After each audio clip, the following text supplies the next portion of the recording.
Let's mic history को जानो।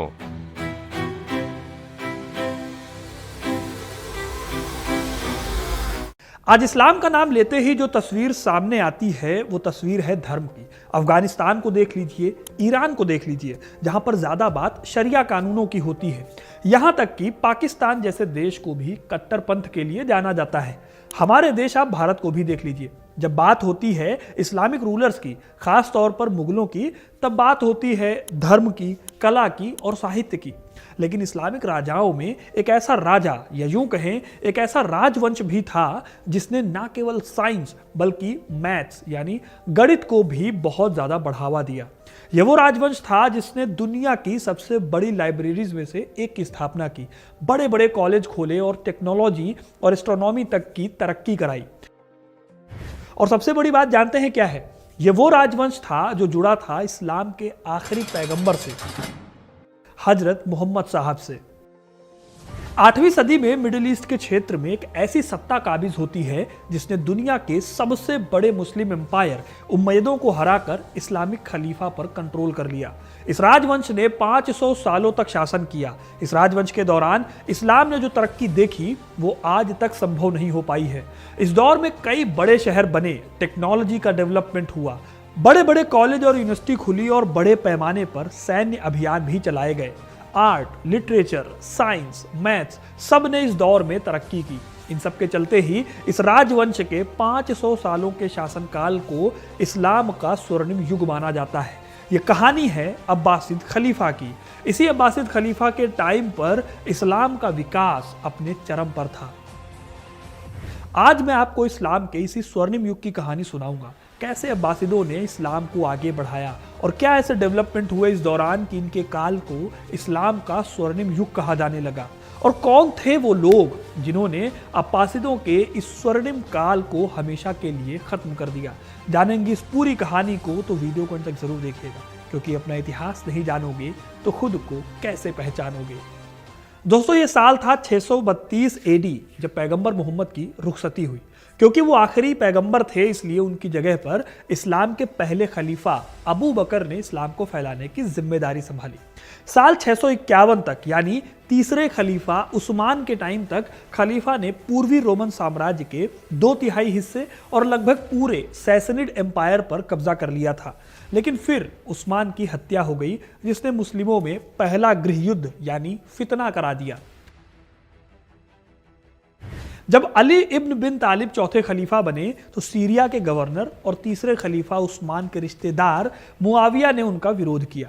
इसी विरोध का रिजल्ट था कि 5 साल की लड़ाई में अली की भी हत्या हो गई। इसके बाद से दोस्तों पवित्र खलीफा यानी राशिदुल खलीफा का दौर खत्म हो गया और उसकी जगह पर मुआविया, जो अली का विरोधी था, उसने उम्मयद खलीफा की स्थापना की। उम्मयद खलीफा ने इस्लाम में आज तक के सबसे बड़े एम्पायर को खड़ा किया। साल 661 से लेकर 750 के बीच इस एम्पायर ने अरब प्रायद्वीप के अलावा उत्तर अफ्रीका, स्पेन और एशिया के बड़े हिस्सों में अपनी जड़ें जमाई। यह वही उम्मयद खलीफा था जिसके अधीन मोहम्मद बिन कासिम ने साल 712 में भारत के सिंध पर हमला किया था। एशिया में उम्मयदों ने जहां ईरान, इराक, सीरिया और तुर्की जैसे देशों को जीता, वहीं दमिश्क को अपनी राजधानी बनाया, तो वहीं दूसरी तरफ अफ्रीका में इजिप्ट, लीबिया, ट्यूनीशिया, अल्जीरिया और मोरक्को जैसे देश इसके कब्जे में थे। ऐसे ही यूरोप के स्पेन का कुछ हिस्सा भी इनके पास हुआ करता था। उम्मयदों को काफी कट्टर और बेरहम शासक माना जाता था। यही वजह थी कि कई ऐसे गुट उड़ खड़े हुए जो उम्मयदों को रास्ते से हटाना चाहते थे। साल 747 से ही अल सफाह नाम के अब्बासिद सरदार ने उम्मयदों से परेशान इन विरोधी गुटों को एक साथ मिलाया। इसमें हाशमी गुट और नॉन अरब मुस्लिम्स का गुट प्रमुख था। इन सभी ने मिलकर साल 747 से विद्रोह करने शुरू किए और आखिर में अल सफाह के नेतृत्व में साल 750 में उम्मयदों का पतन हो गया। इस तरह से इस्लामिक खलीफा का सबसे बड़ा एम्पायर उम्मयदों के हाथों से निकलकर चला गया अब्बासिदों के पास। दोस्तों, अब्बासिद भी कोई आम लोग नहीं थे, बल्कि पैगंबर मोहम्मद के रिश्तेदार थे। मोहम्मद के चाचा थे अल अब्बास और इन्हीं के वंशजों को आगे जाकर अब्बासिद कहा गया, जिन्होंने उम्मयदों के बाद इस्लाम के प्रसार के काम को संभाला।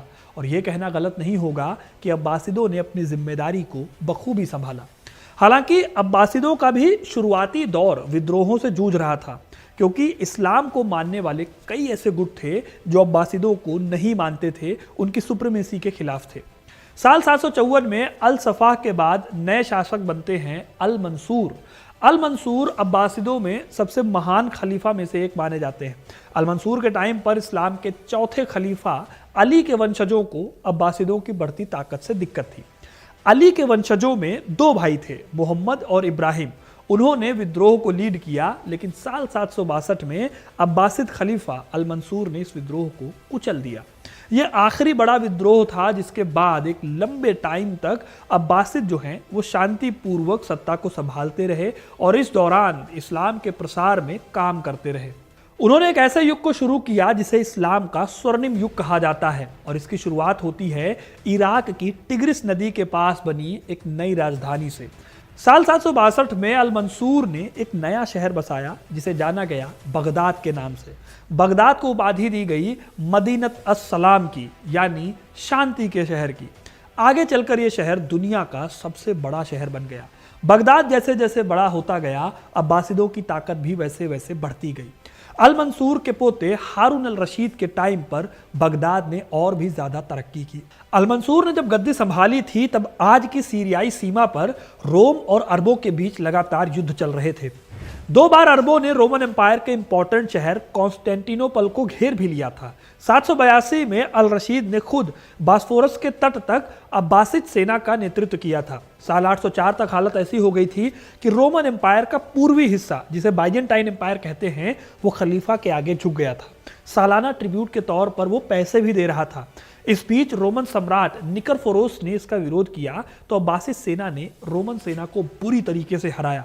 बड़ी मुश्किल से सम्राट अपनी जान बचा पाए। इस तरह के युद्ध कई साल तक चलते रहे, लेकिन इस बीच में अब्बासिदों ने बड़े पैमाने पर डेवलपमेंट भी किया।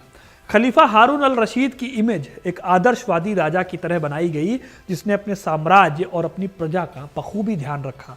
कहा जाता है कि वो दिन में 100 बार प्रार्थना करते थे और हर सुबह 1000 दिरहम का दान देते थे। धार्मिक कामों के साथ साथ प्रजा का ध्यान रखने के लिए हारून अल रशीद एक भिखारी के भेष में बगदाद की सड़कों पर घूमते थे, ताकि प्रजा के सुख दुख देख सके। उनका दरबार एक ऐसी जगह थी जहां पर धर्म और दर्शन खुले तौर पर बहस की जा सकती थी। इन बहसों में महिलाओं को भी आज़ादी होती थी। माना जाता है कि वो दरबार में भी काफ़ी राजसी ठाट बाट के साथ रहते थे। जब समारोहों में वो जाते थे तो अलग से पहचाने जाते थे। आज भी वैसे ही कोशिश की जाती है जब लोग शादियों या पार्टियों में जाते हैं। अभी तो शादियों का सीज़न भी चल रहा है। इस साल कई लाख शादियाँ होनी हैं इन आने वाले महीनों में। मैं तो शादियों में एथनिक कपड़े पहनना पसंद करता हूँ। आप भी उसमें से एक देख सकते हैं, मैंने लिंक डिस्क्रिप्शन में दे दिया है। खैर, कहानी में आगे बढ़े तो हारून अल रशीद का दरबार दूर दूर तक प्रसिद्ध हो गया था। रोम के पवित्र सम्राट और यूरोप के सबसे ताकतवर राजा शर्लेमेन ने अल रशीद से प्रभावित होकर कई डेलीगेशंस को बगदाद भेजा।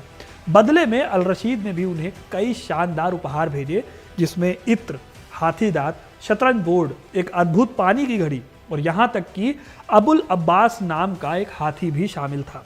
अल रशीद के टाइम पर बगदाद एक महान शहर के तौर पर उभरा। ये शहर विद्वानों, कलाकारों और वैज्ञानिकों के लिए शानदार सेंटर बना।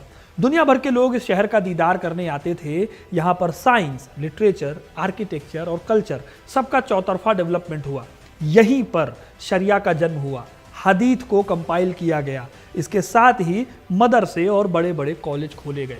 दुनिया भर के लोगों का यहाँ आना जाना होने लगा था। जल्दी ही अब्बासिदों की राजधानी दुनिया का सबसे बड़ा शहर बन गई, जहाँ पर 10 लाख लोग एक साथ रहते थे। एक तरह से इस्लाम के डेवलपमेंट की असली नींव इस शहर और इस साम्राज्य में पड़ी। यहाँ पर हाउस ऑफ विजडम यानी बैत अल हिकमा की स्थापना हुई। एक तरह की लाइब्रेरी थी जिसके बारे में कहा जाता है कि इंसानी इतिहास की ये सबसे बड़ी लाइब्रेरी थी। इस लाइब्रेरी में मुस्लिम, ईसाई, यहूदी और पारसी धर्म के लोगों से जुड़ी हुई हजारों किताबें थी। इस लाइब्रेरी में सिर्फ किताबें भी नहीं थी, बड़े पैमाने पर यह रिसर्च होती थी, जिसमें ग्रीक, इंडियन और पर्शियन ग्रंथों को अरबी में ट्रांसलेट किया गया था। इसी लाइब्रेरी की वजह से अरस्तु जैसे महान ग्रीक फिलोसोफर्स के बारे में लोग अच्छे से जान पाए, जो सिकंदर के गुरु हुआ करते थे, क्योंकि उनके कामों को यहाँ पर सेव करके रखा गया था ट्रांसलेशन के दौरान। अब्बासिद युग के दौरान गणित, एस्ट्रोनॉमी, मेडिसिन, आर्ट, कल्चर और लिटरेचर, इन सब का विकास हुआ। इस दौर में ही अल ख्वारिज़मी ने अलजेब्रा यानी बीज गणित को डेवलप किया। उन्होंने बीज गणित और एल्गोरिदम के मूल सिद्धांतों को पेश किया। आज के टाइम पर मॉडर्न मैथ्स और कंप्यूटर साइंस के लिए ये बेहद ज़रूरी कॉन्सेप्ट्स हैं। ऐसे ही इस दौर में अल बट्टानी जैसे एस्ट्रोनॉमर हुए जिन्होंने सोलर ईयर और आसमान में मौजूद खगोलीय पिंडों के बारे में स्टडी की, जिससे आगे चलकर यूरोप और इस्लामी दुनिया दोनों जगहों पर एस्ट्रोनॉमी को डेवलप करने में मदद मिली।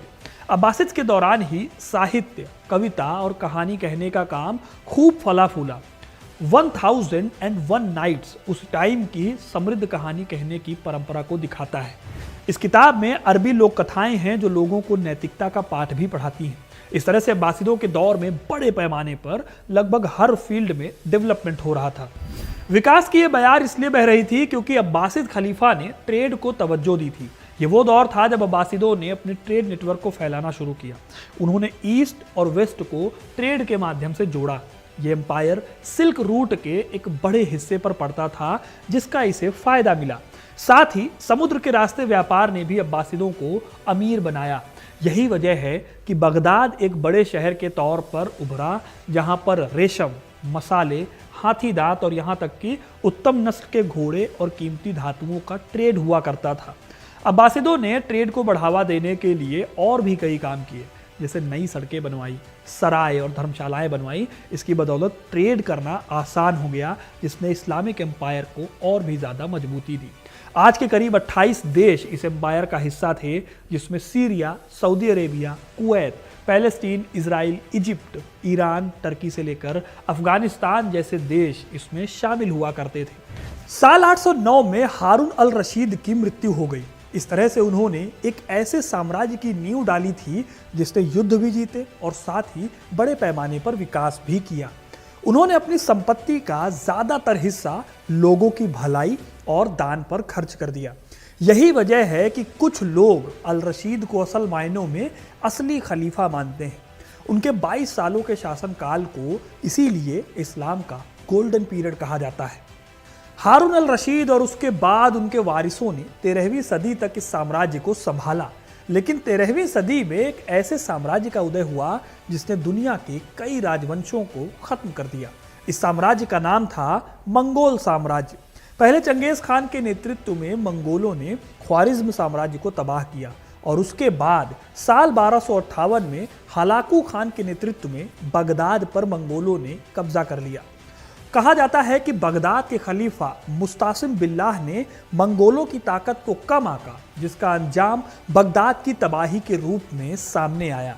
इतिहासकार अंदाजा लगाते हैं कि करीब 2 लाख से लेकर 10 लाख लोग इस लड़ाई में मारे गए। ये भी कहा जाता है कि इन हत्याओं से बगदाद के पास बहने वाली दजला नदी में मटियाला पानी कुछ दिनों तक लाल रंग में बहता रहा और फिर उसके बाद नीला पड़ गया। ये लाल रंग गलियों में बहने वाले खून की वजह से था। वहीं नीला रंग लाइब्रेरी की किताबों को नदियों में फेंकने से हुआ था, जिसकी स्याही ने घुल घुल कर नदी के रंग को हल्का कर दिया था। इस तरह से इस्लामिक युग के सबसे बेहतरीन काल का अंत हो गया। इसके बाद इस्लाम कभी इतनी समृद्धि हासिल नहीं कर पाया जो अब्बासिदों के काल में होती थी, क्योंकि खलीफाओं का राज कभी इस स्तर पर तरक्की कर ही नहीं पाया था। तो दोस्तों, ये थी कहानी अब्बासिद खलीफा की, जिसे इस्लाम का स्वर्णिम काल कहा जाता है। आपको ये कहानी कैसी लगी कमेंट करके ज़रूर बताइएगा। वीडियो को लाइक और शेयर करना ना भूलें और ऐसी इंटरेस्टिंग कहानियों के लिए, इतिहास से जुड़े रहने के लिए हिस्ट्री कनेक्ट को सब्सक्राइब ज़रूर करें। धन्यवाद।